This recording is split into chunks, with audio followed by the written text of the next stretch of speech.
कुछ चाहिए आज VITID जो ये कार्यक्रम किया जा रहा है खासकर अफ्रीकन कंट्री के साथ में, क्या कुछ लाभ होने वाला है? बेसिकली देखिए, गवर्नमेंट प्रोग्राम्स के अंदर काफ़ी कुछ हो सकता है। इंडियन गवर्नमेंट ने पहले भी थ्रू TCR एक PSU था इंडिया में 53 कंट्री जो अफ्रीका काम किया था मेडिकल के बारे में, पूरा all the equipments across Europe. Now we can be focused on Ivory Coast. There are a lot of PSU India from BL to CL to ITI, TCL. उनको लेते हुए government to government exchange programme from giving laptops to IT to cyber security काफ़ी कुछ काम कर सकते हैं, which can be easily happening without getting into too many ambiguities. Government to government exchange programme के अंदर काफ़ी कुछ हो सकता है. This can be easily a step जहाँ पे काम फास्ट हो सकता है without getting into tendering process, other processes. ये काम काफ़ी easily हो सकता है. इंडिया में टेक्नोलॉजी है, इंफ्रास्ट्रक्चर है जो इजीली, देखिए जैसे इंडिया का अब देखो UPI है, पूरी दुनिया में मशहूर हो गया है, फ्रॉम अमेरिका टू इंग्लैंड सब लोग इम्प्रेस हो चुके हैं. ऐसे बहुत चीज़ें इंडिया में है जो उन कंट्रीज़ को चाहिए, और अफ्रीका तो वैसे ही बहुत कम से पीछे है इन चीज़ों में है. तो government to government exchange programme के अंदर काफ़ी कुछ कर सकते हैं, that can be easily given a kick start, ये मेरा मानना है. भारत की ग्रोथ पर कितना कुछ असर पड़ने वाला है नहीं, इंडिया तो देखिए, इंडिया से ग्रोथ तो बढ़ ही रहा है, और ऐसी कंट्रीज हमारे एक्सचेंज प्रोग्राम में आ जाएंगे तो काफ़ी कुछ काम होगा है. Will be exchange programme, education में काम कर सकते हैं, इंटरेक्शन प्रोग्राम यूनिवर्सिटीज हो सकता है, हमारे यहाँ हो सकता है. वैसे भी काफ़ी अफ्रीकन इंडिया पढ़ते हैं, बट इफ़ को एवरी को स्पेसिफिक जाएंगे हम लोग तो काफ़ी कुछ एक्सचेंज हो सकता है उसके तक. इंडिया में टेक्नोलॉजी तो है ही, it's hub of technology, not up to the power of American countries, but फिर भी यहाँ पे कोई बुराई नहीं है जो हम उनको एक्सचेंज कर सकते हैं. Government to government will be easy kick start, ये मेरा मानना है.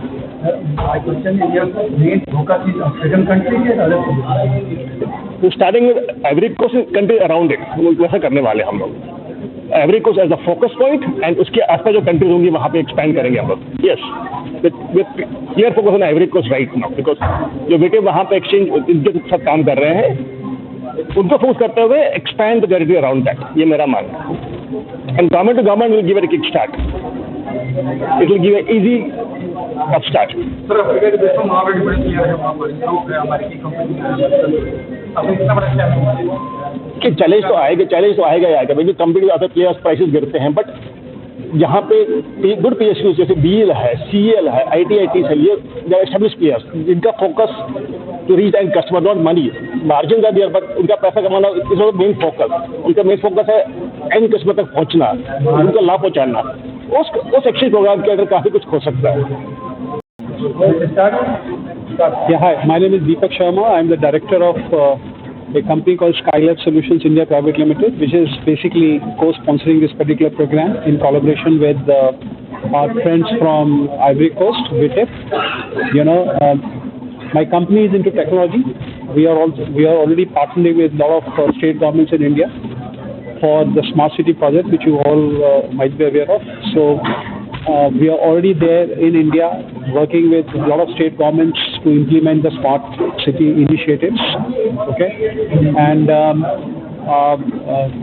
we are also present in Africa, Mauritius. Through Mauritius, we have moved to Ivory Coast.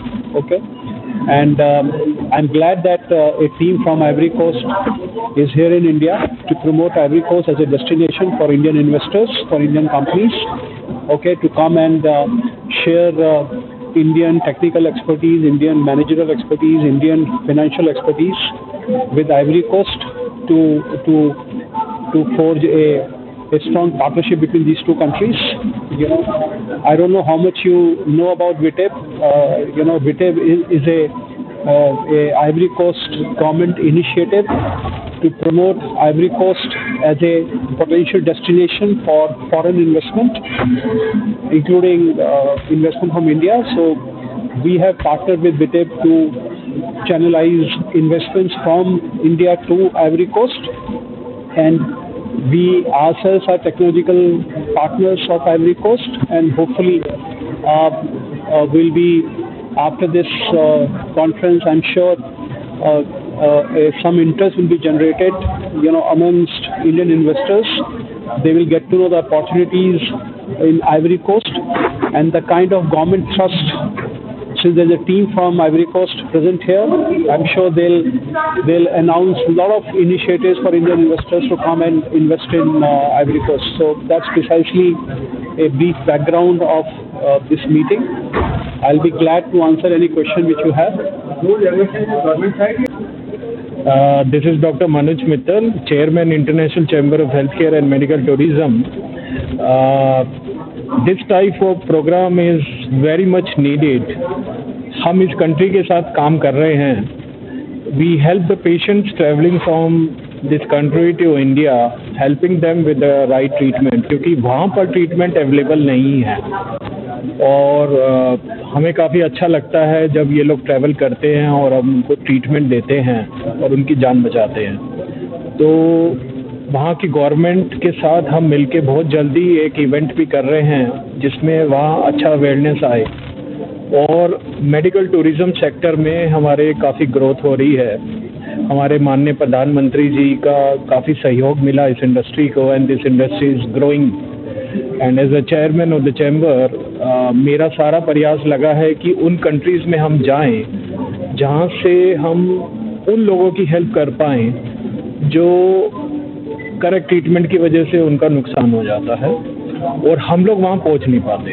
तो इस तरीके के जो प्लेटफॉर्म्स हैं ये एक माध्यम रहेगा जिसके थ्रू हम वहाँ मैसेज दे सकते हैं कि India is a good destination for them, not only for the medical treatments but also medical tourism, जिसमें एक टूरिज़्म भी है, उससे टूरिज़्म का भी बढ़ावा करता है.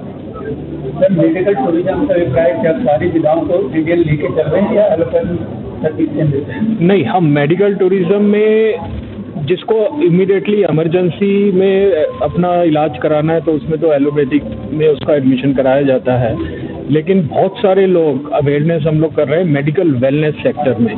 मेडिकल वेलनेस सेक्टर में आयुर्वेदा को काफ़ी हम लोग आगे तक ले जा रहे हैं. And India is very rich in that sector.